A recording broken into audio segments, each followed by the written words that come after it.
And thank you to the Osterville Library for the invitation. It's always a pleasure to share some ideas.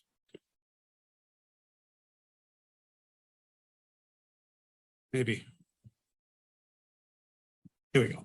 Okay. So I was a professor, so my presentations are like a professor. So it's like a lecture. I can't avoid that. So here are some of my big arguments. We all know the Cape and Islands as a special place, but it's also a fragile landscape under multiple stresses. Many of you may know that. And conventional landscape practices often rely on unsustainable horticulture and do not support natural identity or biodiversity. This is my argument, my proposition. I propose an alternative, which is ecological design, based on a sustainable approach that can also provide beauty and biodiversity benefits throughout the seasons. And I will give some examples from the Cape and Islands, and there are many more of them in my book, which I have here, if anyone's interested. This is the Cape Cod region. According to the EPA, the Cape does not end at the canal. It has a shoulder that goes up into Plymouth. This is based on primarily on the geology, but you know, if you drive down Route 3 or 495, you start to see this when you start to see the pitch pines up there. So this is the whole region, and it includes Martha's Vineyard, Nantucket, and the Elizabeth Islands. So that's called the Cape Cod Eco Region, and that's how I define the Cape here. And here it is from space, looking quite fragile, especially in hurricane season where we sit now. It's a very fragile place, not only because it's so narrow and peninsula-like, but also because of the soils and the geologic history. The post-glacial history is really the big driving factor in why the Cape is special and fragile. The glaciers left behind a giant pile of sand and gravel. And after 10,000 years of erosion from rain and tides, it became the Cape that we know now, which is constantly changing, as we also know. The shores are eroding, the Cape is moving. It's a very dynamic landscape. And because it's all sand, we have a single aquifer underneath the Cape where all of the water that we use is located. It's called a sole source aquifer. So this is special, and it's not unique, but it's special because most places have layers of clay or rocks that separate bodies of water so that they can be separated, and if one gets polluted, the other one might still be safe. But we've got one straw in the same cup here. We're all using the same water. And if you follow the news, this is a big issue with water quality, and primarily because of our need for sewers, but also landscape has a part in that problem. The coastal geography also exposes the Cape to the severe effects of climate and climate change, hurricane season, storm surge. But importantly, all of these stresses together give the place its distinct and memorable character. The Cape looks like the Cape because of the sandy soil, because of the salt spray that blows over the land all the time, because of the temperate weather that we have here, because of the peninsula. All of these things combined, the plants have adapted to that over thousands of years, and they're tough plants. They can live in droughty conditions. Witness this summer, the native plants did quite fine, thank you, with no irrigation. While the lawns were burning up and everyone's gardens were drying up, the forests were basically fine. Yes, they're stressed. Yes, if we have another drought next year, we're going to see some problems. Yes, if we have a new insect that come in, the plants are weakened, but basically they have endured, and that's because they're adapted to conditions with low moisture in the soil. Concerns with conventional landscape design. First of all, it's a landscape of anywhere, right? You know, this this beautiful home in the local area here. It really could be anywhere. Yeah, it's a Cape Cod style house, but the large turf, the beds of shrubs are mostly exotic shrubs. It doesn't look anything special like the Cape. These plants, this landscape is not adapted to the stressful conditions that I was describing, and they rely on unsustainable horticultural props. Drive around Osterville anywhere, any morning in the summer, you see the sprinklers going, you see the landscape guys with the fertilizer. This is like an intensive care landscape. This is a landscape that is not, it's like the definition of unsustainable because it depends on a constant infusion of fertilizer and water, and sometimes pesticides to keep it healthy. And also, more importantly, these landscapes displace native ecosystems and plant communities, right? Even if you have a lawn that gets no fertilizer or irrigation, it's really doing almost nothing to support the local biodiversity, the pollinators, the other insects, the other organisms that depend on the native plants don't get anything from the lawn. So it's taking a piece out of the environment that can benefit. And as I said, and give it the character that makes the Cape distinct. My book is named after this book, written by Ian McHarg, who was my professor in graduate school. This book was written in 1969, kind of at the peak of the environmental movement. This book established worldwide, it's been translated into dozens of languages, the simple premise that planning and design decisions should be based on the ecology of the land. Simple, logical argument backed up with good scientific research and knowledge. And the book became a powerful tool to promote environmental planning or environmental-based planning. So with due respect, I borrowed his title for the title of my book. A big issue you're probably all aware of is the water quality crisis. I don't use the word crisis lightly. It's a crisis. It's bad news. 79% of the estuaries on the Cape are impaired, including our very local 3 bays. They're seriously impaired from nitrogen. Most of that nitrogen comes from septic systems. About 80% comes from septic systems. The other 18 or so percent comes from agriculture, landscape, and stormwater.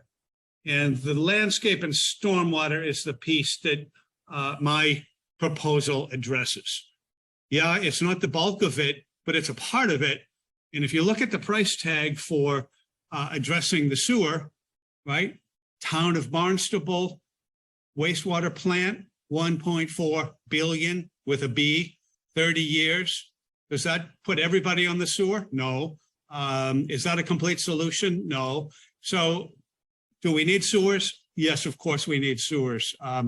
But we also need some other alternatives, and we can deal with this 20% from landscape and stormwater quite easily. It's literally the low-hanging fruit of the problem that we can address with really quick results. We don't have to wait decades. We can have an immediate effect. So that's kind of all the negative stuff that I'm rallying against. I don't like to be negative. I like to be positive and talk about the benefits of an ecological landscape design approach. It reinforces local landscape character. Kind of obvious.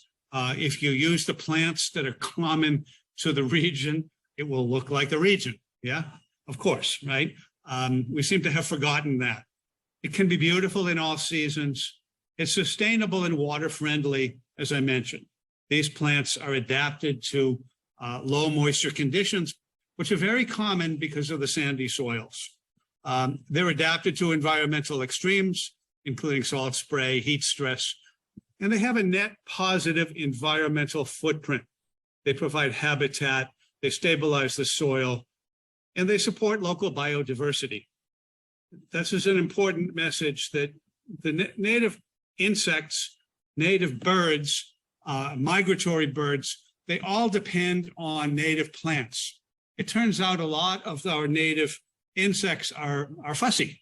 They're specialists. They don't just eat on anything. They have preferences, and without those preferences, they decline. I'm getting ahead of myself here. This is the idea about the terrestrial food chain that starts with native plants.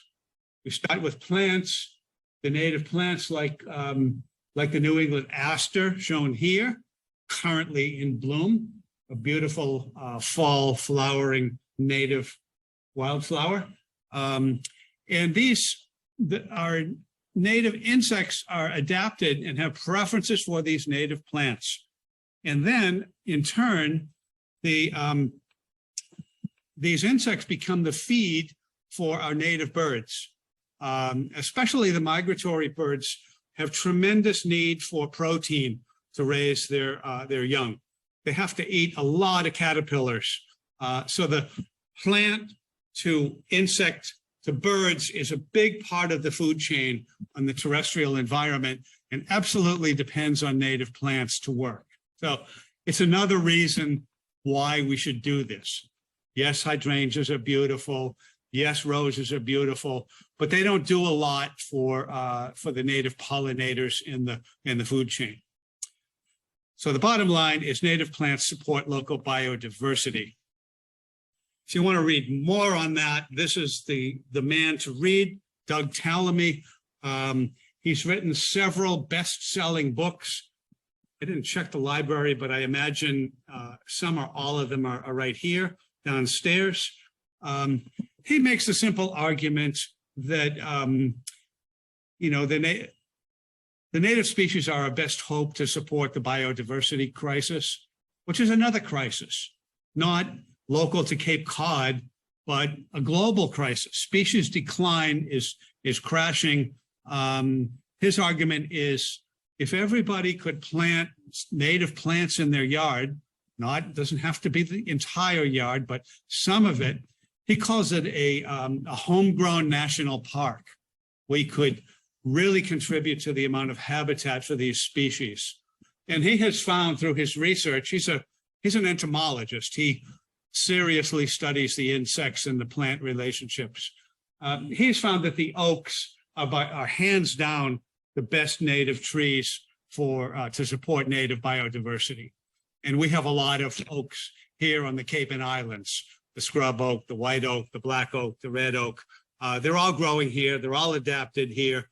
So if one takeaway you might think about it, keep your oaks and plant more oaks because not only are they adapted to our local conditions, but they support our local insects. Okay, so that's kind of what are we talking about and why am I talking and arguing for this kind of an approach? In my book, I have identified a handful of guiding principles for ecological landscape design. How do we do this? How do we think differently about it? The first is to do no harm, to borrow from the medical profession. When you see a development project like this, it's already too late to save anything, obviously, right? House lots do not have to look like this. This has become the habit. This is the easy way for developers to build. Yeah, take everything off, strip the topsoil, we'll put it back, we'll plant lawn. And they do, but they put back lawn. So a much more sensible approach would be to limit the amount of disturbance during construction and to preserve intact environments so that they can continue to provide the benefits. This is the do nothing approach, right? We don't have to do anything, just don't mess it up. Do not mess it up, don't break it, do no harm. So it's a simple argument, but it's an important place to start, I believe. And this can apply at any scale, from a large scale project like this, also to, of course, the land conservation efforts of a lot of important groups around here, like the Barnstable Land Trust, that buy land that's healthy and intact and keep it that way. Heal the earth. This is the idea to go beyond damage control. In a lot of environmental thinking and advocacy, people say, you know, let's limit how much damage we do to the environment. Of course, who can argue with that? But can't we do better than that? Can't we do better than limiting the damage? Why don't we dare to think, oh, we could make things even better? Never mind limiting damage, let's improve the environment. Let's aspire to restoration. Let's think about putting back some of the things that we have lost. So this is another principle, right? To aim high, to think big, to think long-term, to try to promote and restore biodiversity.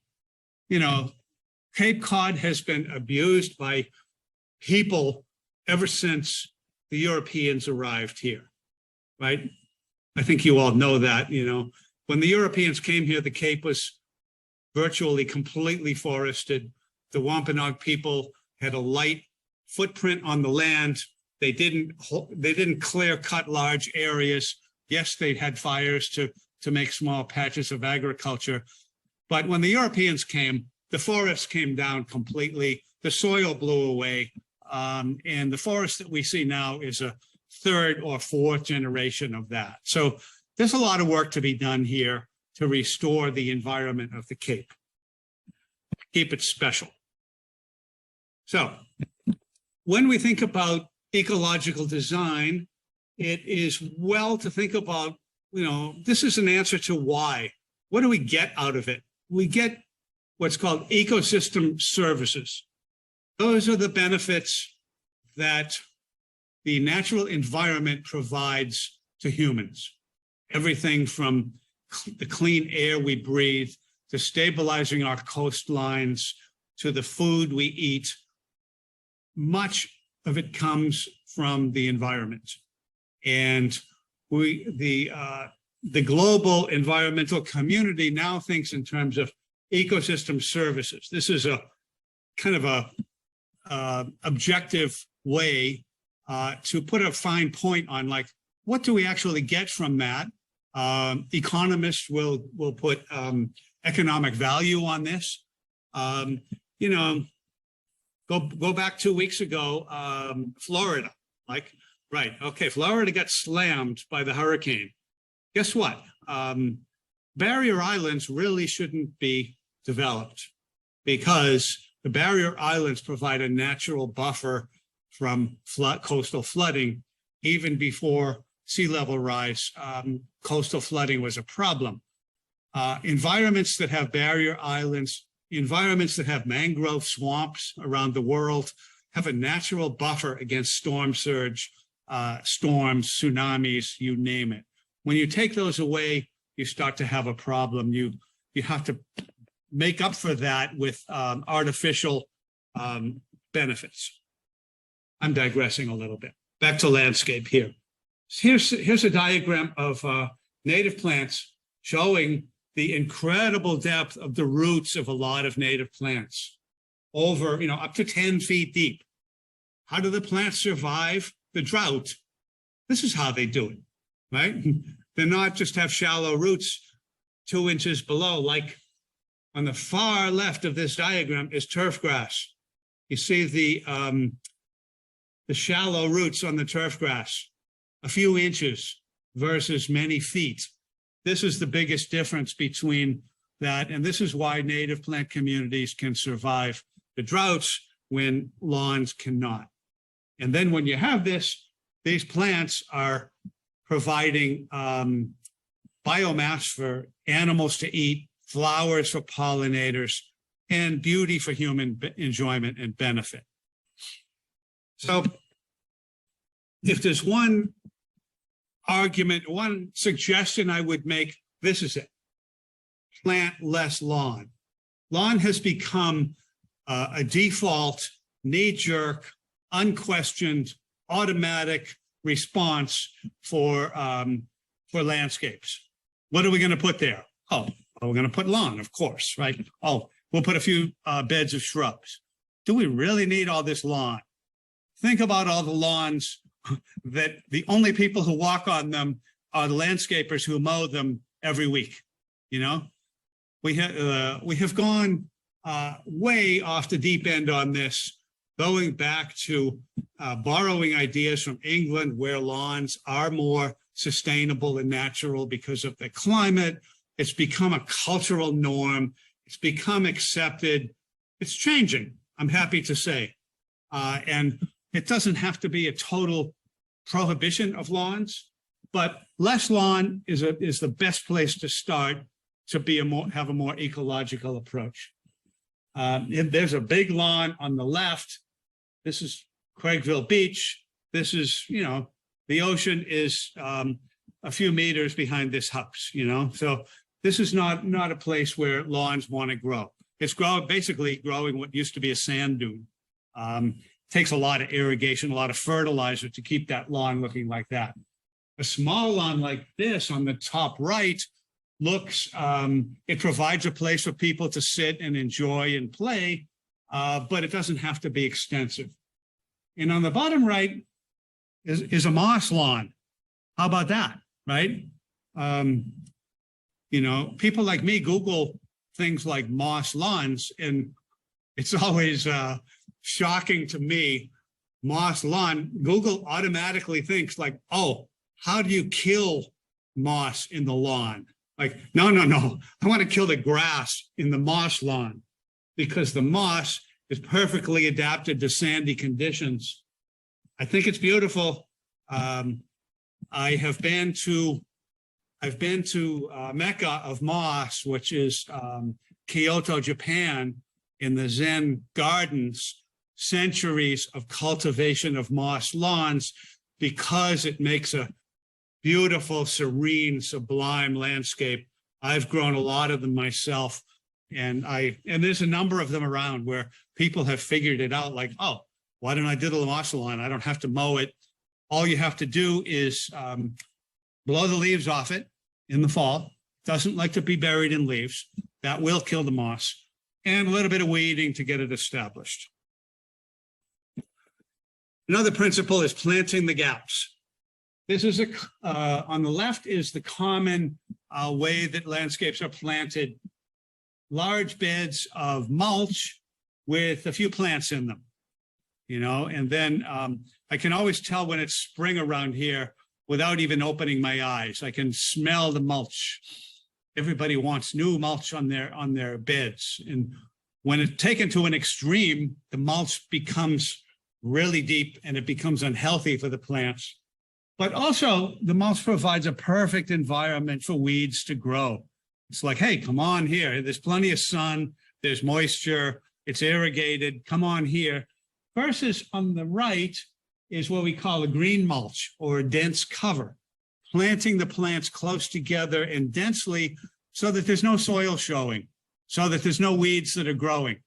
So this is another way to achieve the low maintenance potential of ecological landscapes. Designed to inspire and educate. On the left is a beautiful private home on the Vineyard. I think these native plants are quite striking. On the left is hay-scented fern. On the right is little blue stem, providing beautiful seasonal color and texture. And I think it's, you know, yeah, there's a turf walkway to go through there because the turf is nice to walk on. But that's different than having 3 acres of turf in front of the house. So that's the inspiring piece. Educating is an example here from, I think this is from the APCC headquarters, a rain garden, right?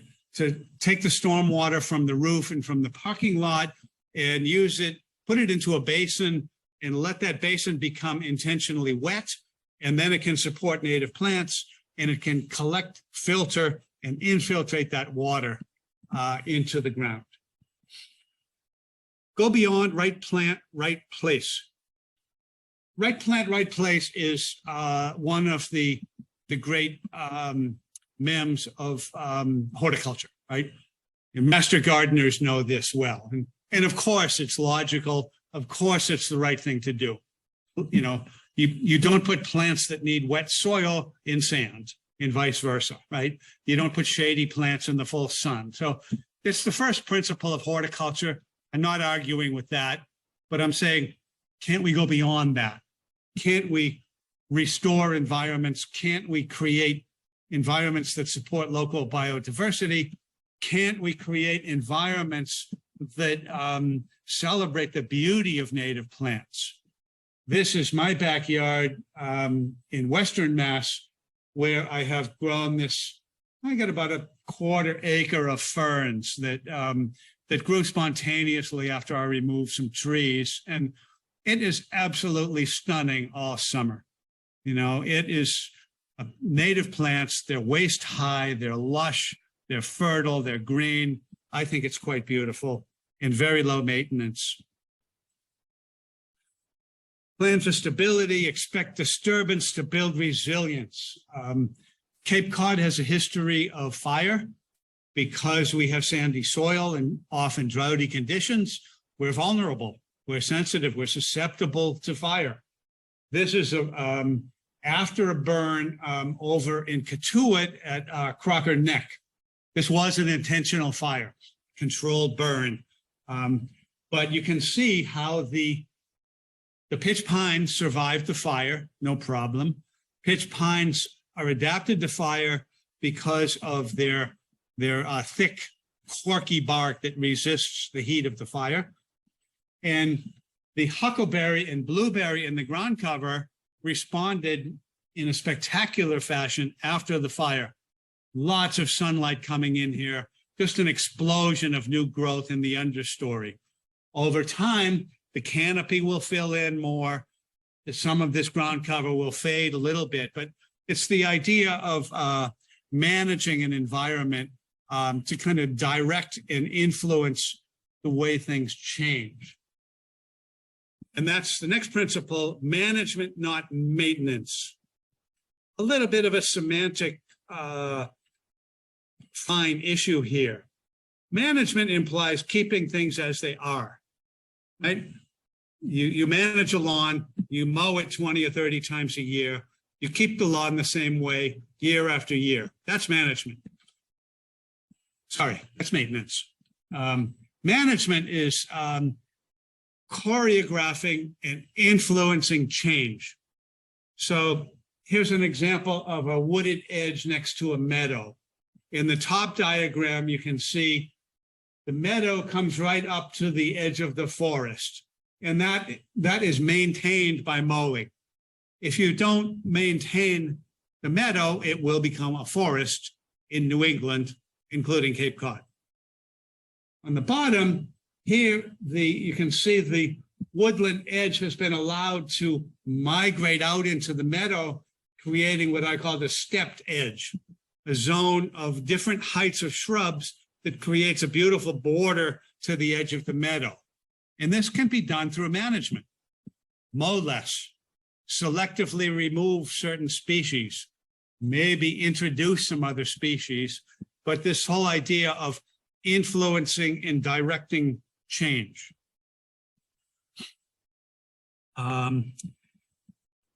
Even though I was talking about the problems or the limits of mowing, here I'm kind of reminding people that mowing has its place. On the top, well, in both diagrams, these are beds of native plants that have mown edges of turf around them. And the reason that is important is because it signals to people that look at it that, oh, this isn't a mistake. Somebody's doing this intentionally. If you let the meadow come all the way to the edge of the walkway, people say, why aren't they mowing that? When you mow it, you give it an orderly frame, or what I call visible intentionality. And you show people that, yeah, we're doing this on purpose because we care about the landscape, because we want both. We want to have a sense of order and control and design, but we also want to have native plants. So the orderly frames are a really important clue to increase the acceptance of these kind of landscapes. So people don't, a lot of homeowners have gotten in trouble with their neighbors. They just say, I'm not going to mow, and the neighbors go crazy and they bring in the lawn police and trouble ensues and people get angry at one another. Doesn't have to be that way if you can kind of respect this idea that, you're taking care of your landscape and you can show that in this manner. Go with the flow, integrate water and drainage. This is kind of a no-brainer that the stormwater that we collect, this is more directed to larger scale landscapes. Like this is Heritage Gardens over in Sandwich. Any supermarket, any commercial place has large areas of pavement. The pavement has zero infiltration of rainwater, so it generates a lot of runoff. The conventional solution has been put the runoff into pipes, send it away as quick as you can. It causes erosion in the streams. The day after it rains, the soil is already too dry. So this is the opposite approach.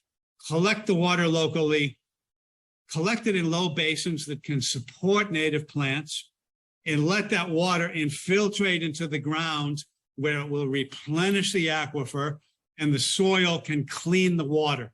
The soil has minerals and bacteria in it that will grab nutrients that come from the stormwater.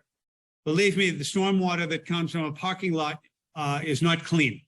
It's got all kinds of contaminants from vehicles, from spilled gas and oil and rubber from tires and heavy metals from brake linings and all this stuff that sits on the parking lot until it rains.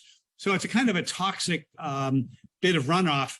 But when you put it into a rain garden like this, some of it is immediately captured by the plants and some of it is cleaned by the soil.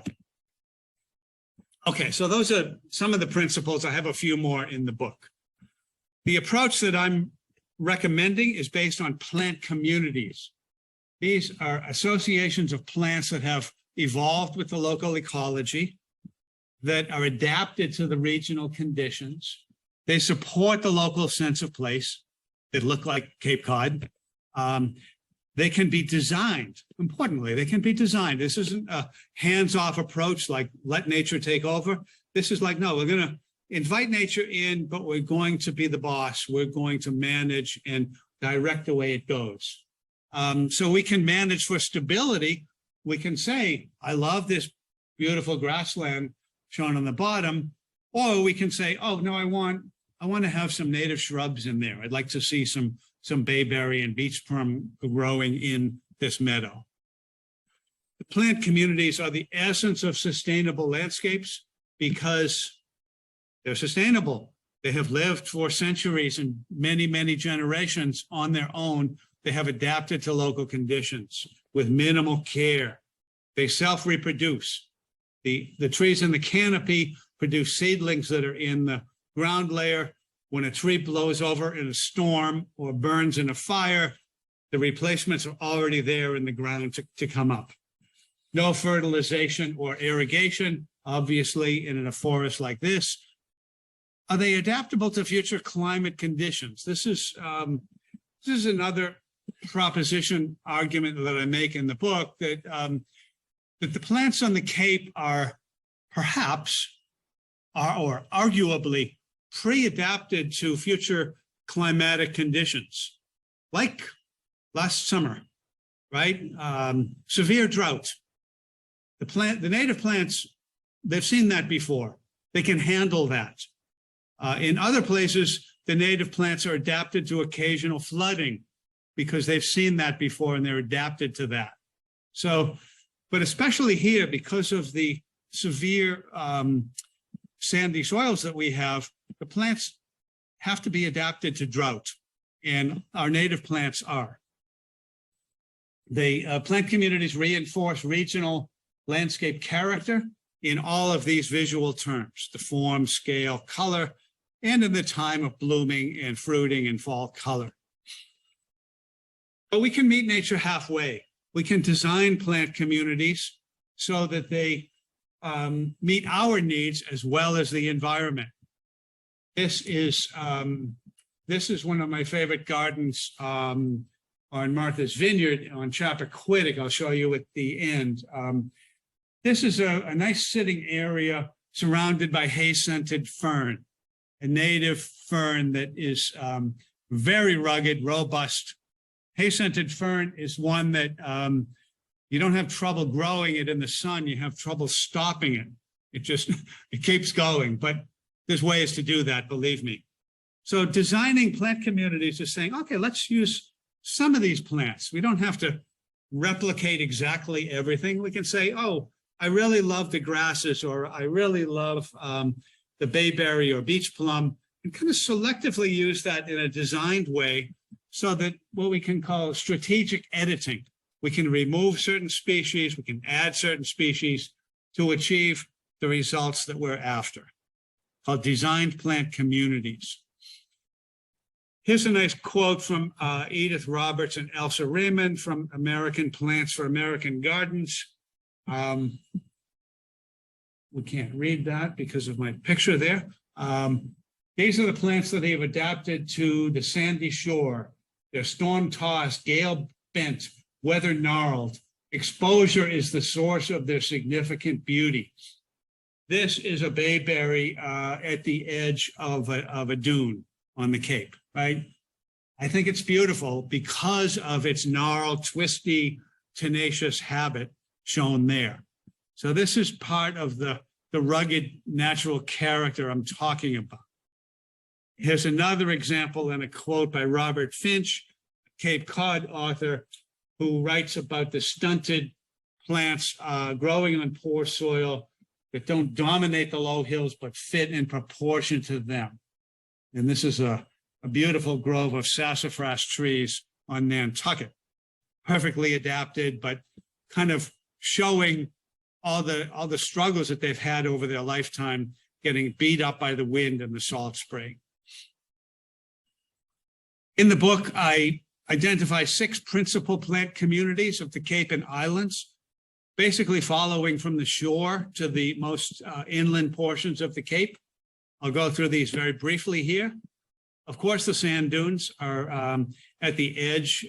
This is the farthest plants can grow before we get to the beach, where terrestrial plants can't grow.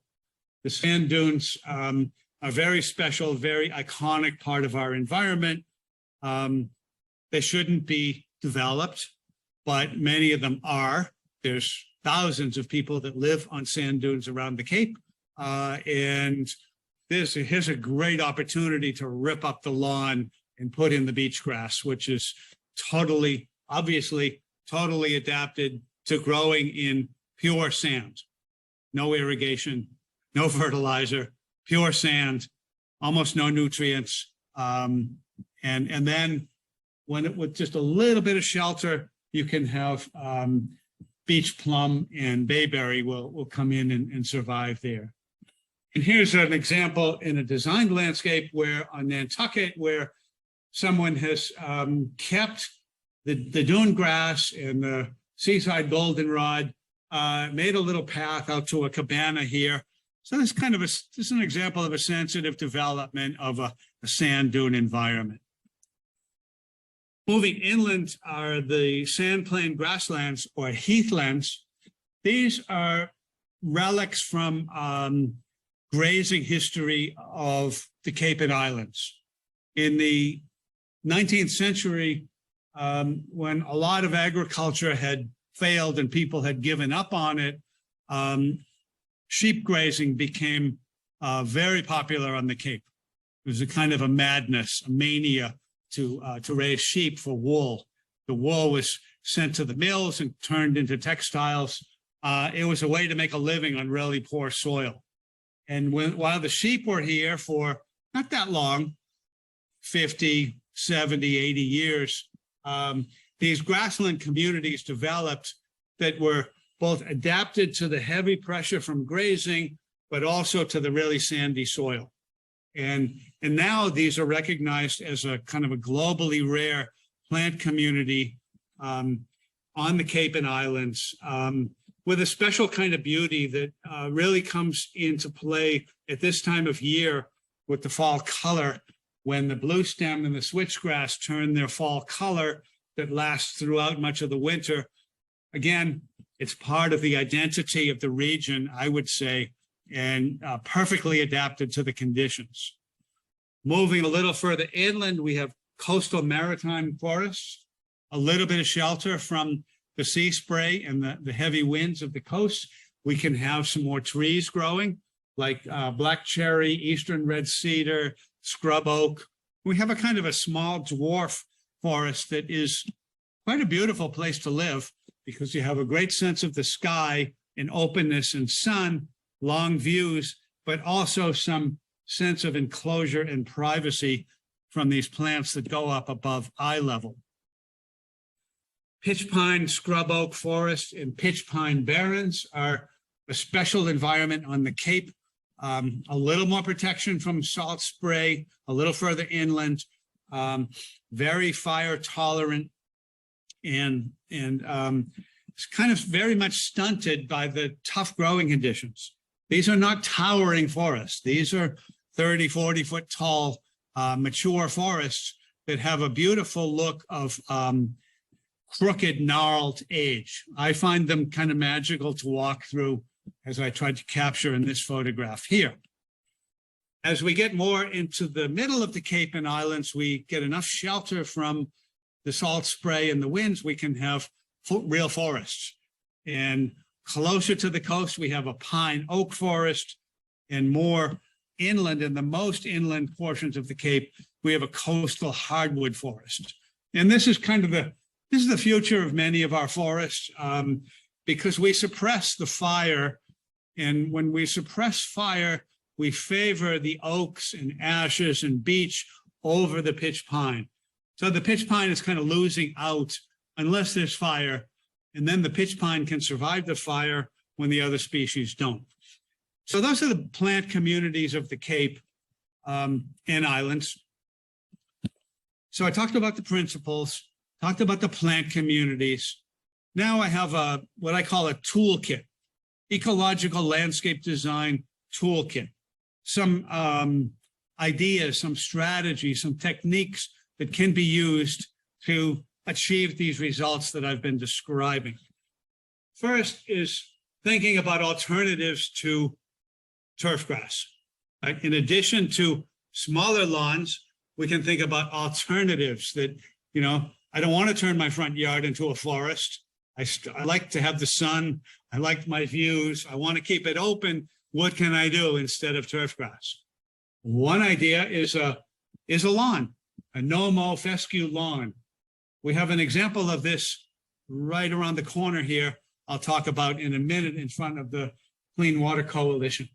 That's a species of fescue, a mix of fescue that grows really slow and looks kind of like this with mowing like twice a year. Spring and fall mowing can keep it looking like that. Those are not native species. We don't get the benefits of the native biodiversity, but we get the look of a lawn. It's not a croquet lawn. It's not a lawn for grandchildren's picnic, maybe, but it definitely looks like a lawn, and it doesn't require water or fertilizer, and it doesn't require weekly mowing either. On the bottom left is a released lawn. These are not native species either. This is the simplest way you can do this. Like, okay, I'm going to stop mowing my lawn and see what happens. Mow it once a year in the spring and let it grow and see what happens. You'll get something that looks like that. You'll get black-eyed Susans, Queen Anne's lace, chicory, not native species, but species that look, most people think of them as wildflowers, requires no irrigation or fertilization, and it provides some benefit for insects. And the last picture is an American beach grass. lawn or meadow. And I mentioned American beach grass is a great native plant that reinforces our identity. A few other turf alternatives. Bearberry is one of my favorite plants of the Cape. It's a low-growing evergreen. It stays less than 6 inches tall, very fine texture, tiny flowers, not really special for flowering, red fruit later in the season, but mostly for the texture and the evergreen color. A little taller than that, we can have huckleberry, or here is a low-bush blueberry. This is a design plant community here on the right by Carlos Montoya, who does beautiful work out on the Vineyard. Why is low-bush blueberry beautiful? Because of that, right? This is what happens to it in October. Spectacular fall color. It stays really low. No, it's not a croquet lawn, but it gives you that idea of a low ground cover that's easy to maintain. What do you have to do to maintain that? You have to do some editing. You pull, when other plants come in, you pull them out or cut them down so that you favor the low-bush blueberry. Over time, it makes a dense canopy. You'll do less and less weeding over time. So there's a half a dozen alternatives to turf grass to start. Oh, here's a few more. Hay-scented fern I spoke of earlier, moss lawn I spoke of, and the sandplain grassland, which is, I think, a very special plant community for our region. Here's an idea of managing the forest. You know, I'm a landscape architect. I'm not a hands-off guy. Don't touch it. I'm like, no, let's touch it. Let's manage it. Let's manipulate it. Let's manage the environment. So in the top is a cross section through a typical forest. And it can be beautiful. It might feel a little bit closed in. It doesn't offer a lot of views. It doesn't offer a lot of light. So if you want more views, light, and sense of openness, you can get a good arborist to come in and raise the branches from on the trees. We call it raising the canopy, so that you still have a canopy up above, but below you have a zone where you can see through, wind can come through, you get a light and air moving through. Another, there's a toolbox, right? You don't use these tools everywhere, but there are places and opportunities where it's just the perfect right thing to do. In the book, I have other tools in the toolkit, but I don't have time for those this morning. So I'm going to finish up with a handful of examples of ecologically designed landscapes on the Cape and Islands. Some of these are publicly accessible that you can visit, not the private homes like this one. This is a house that was, it's on Cape Cod Bay. This house had been flooded a number of times. So the owners built a new house on top of a restored sand dune. The sand dune that had been there, they put back. They raised the level of the ground about 10 feet so that the house could be up safe and high and dry, and they surrounded it with native plants. Not 1 square foot of turf grass, a beautiful terrace here with some tufted hair grass, some bearberry, some Pennsylvania sedge right around the house. Here it is in another season around the walkway to that terrace. The front became a meadow. This is a meadow of lomo, fescue, and native grasses and wildflowers. To maintain something like this basically requires annual mowing once a year, and maybe some management to get control of weeds and invading species. And you can see how the people use this. It's a beautiful place to sit out in the sun, look over it, and count butterflies. On the other side of the house this is the restored dune with American beach grass, bayberry, beach plum, seaside goldenrod, and a nice wooden boardwalk laid on top of the sand going down to the coast. So this is obviously looks like Cape Cod. It's a dune. It's supporting the native habitat, and it's very functional and beautiful for the people who live there. This is a project on Edgartown, a private residence in collaboration with the Nature Conservancy. In, I think it was the 80s, there was a proposal to build a golf course on this 100-acre property in Edgartown. And the Nature Conservancy didn't want to see that happen because there was a lot of sand plain grasslands here. So the Nature Conservancy bought it, and then they sold a small, there was a house on the property. They sold the house to a private owner with some restrictions on what they could do there. And now it's a great partnership. So here's the house surrounded with, again, light touch landscape, a nice boardwalk, native plants coming right up to the house, a sense of living in the maritime forest of Martha's Vineyard. And most of the property is a sand plain grassland like this, which, as I've said a number of times, I find particularly beautiful and striking, especially at this time of year. Most of the grass here is little blue stem. I was over at Sylvan Nurseries this week, and somebody told me that we were buying some blue stem, and somebody told me, oh, that's the plant of the year this year. So like, it made my day. The nursery industry is coming around. The nursery industry is realizing, like, we have a winner here. We can, you know, these are business people. We can sell this stuff. And why do they sell it to people? Because it's beautiful, because it grows in sand, because it needs no fertilizer, and because it's very reliable and durable over time. So the sandplain grasslands are quite special. The Nature Conservancy does kind of the real deal management. They burn this on a rotating basis. Every few years, they burn a portion of the property because the burning takes out some of the competition, and it stimulates the native grasses. One thing I've learned by the burning I've done is it doesn't really cook the soil. You know, a lot of people don't realize that. Light fires in a grassland, there's a lot of heat, but it's quick and the heat goes up. It doesn't go down into the soil and cook the roots. So the plants are totally resilient to this. Turns everything black. When the sun comes out, it absorbs a lot of sunlight. There's a lot of new nutrients there. So it's part of the natural ecology of grasslands and what they have adapted to over time. Here's what the owners have done to kind of an orderly frame idea, right? They mow paths through their meadow. People often ask about ticks. What can you do about ticks?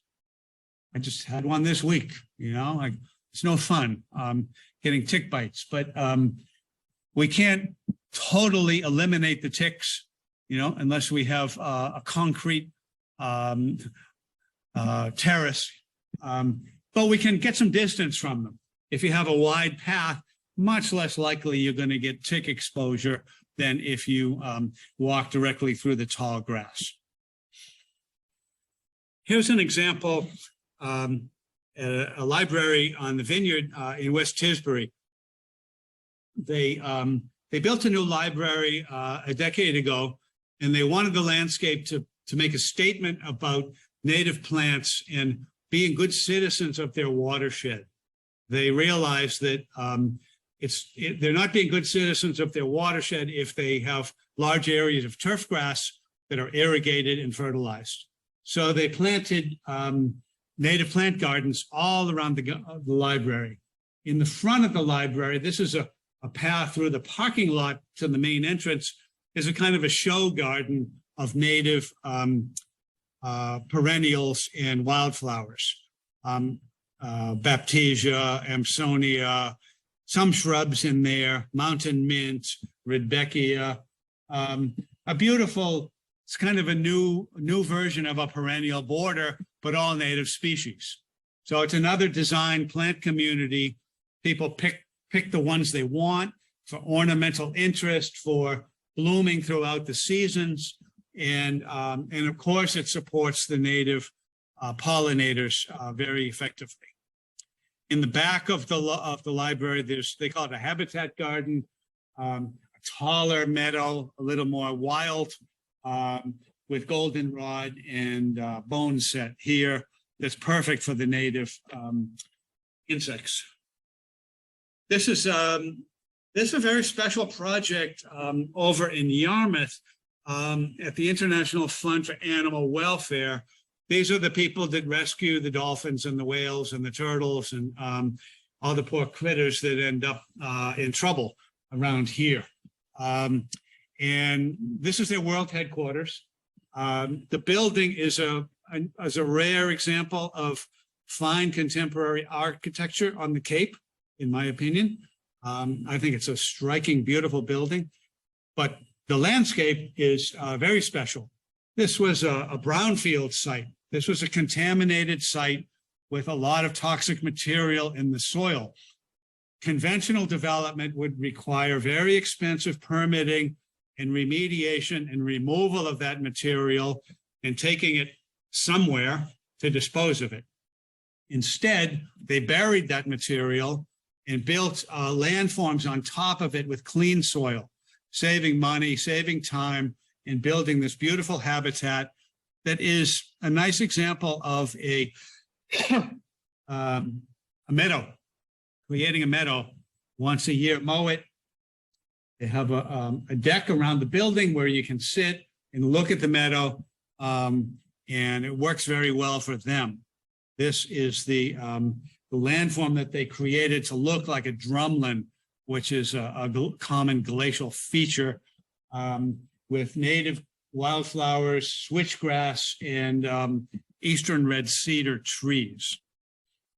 In the parking lot, they kind of carried that theme forward and kept the native species with birch trees. And the grass here is switchgrass, is another native grass that has a beautiful ornamental interest. And one of the reasons people like the native grasses is because they provide a lot of winter interest and also habitat in the winter.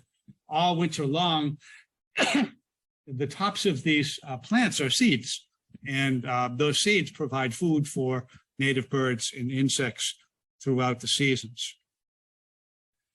So this is the project in shouting distance from here, in front of the Barnstable Clean Water Coalition, who I work with, and they gave me an opportunity to design this garden to demonstrate kind of these ideas that I'm talking about. This idea that we can have a native plant garden that looks beautiful throughout the seasons and that supports pollinators and requires no fertilization. And here, this was last year. It's been changing every year as the plants grow in. It's about 3 years old now. The prominent plant here in the middle of the summer is Liatris, spiked gay feather, a beautiful native plant with the tall purple spiky flowers. And at this garden, we did some serious interpretation. We put in 2 outdoor weatherproof signs. This is one of them. This is kind of like why this is a good idea for landscaping for clean water, with a little bit of information about the species we have, the food web, pollinators. And in the bottom right, we have a QR code that takes you to the website where anyone who's interested can get really detailed information about all of the species that are planted there. So this is a kind of a model demonstration garden trying to catch people's attention and to show them, here's what it can look like. If you want to see what it looks like in January, come on back. We keep it unmowed until the spring. We mow it down once a year because to get the full benefit from these plants, they need to provide the food and the habitat for the insects throughout the winter. The habitat, a lot of these plants have hollow stems that native bees and insects will overwinter in and have some shelter. And the last project I'll show you is on Chappaquiddick Island. part of Martha's Vineyard, My Toy Gardens. This was a garden, that's operated by the trustees of reservations. Beautiful people that are partnering with our own Armstrong Kelly Park now. So they've had this garden for a long time. It was a private garden originally. The landowner had a gardener who had spent time in Japan in World War II, developed a fondness for Japanese culture, and he kind of designed a Japanese themed garden with native plants on Chappaquiddick. Hurricane Bob came through and did a real number on this garden, decimated most of the pitch pine trees, had to be redesigned and replanted after that.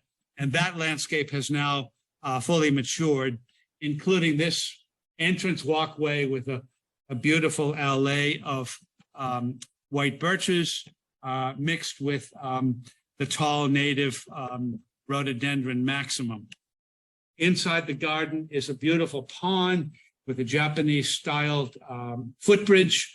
Some of the native plants you see here would include red maple, some very, very mature, very beautiful high bush blueberries. It's another exceptional native plant for fall color coming right now. That brilliant red color that you saw on the low bush blueberry is also on the high bush.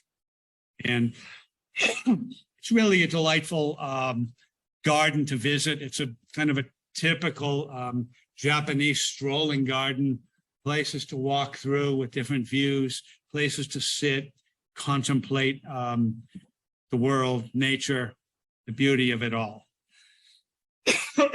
Excuse me. So to finish up, I spoke of the concerns with conventional landscape design.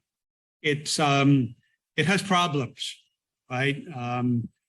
Uses water, often uses fertilizers and chemicals, requires a lot of maintenance, and that's only the start.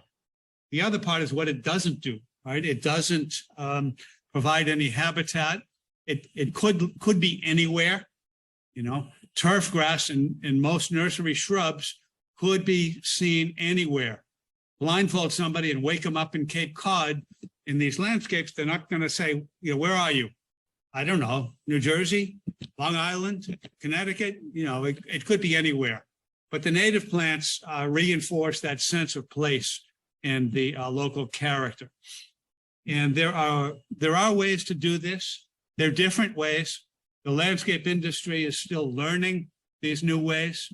And by writing this book, I'm trying to influence things.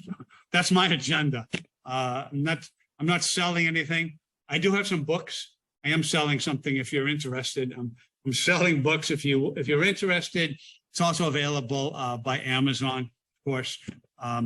And with that, I will stop and invite any questions or comments you might have.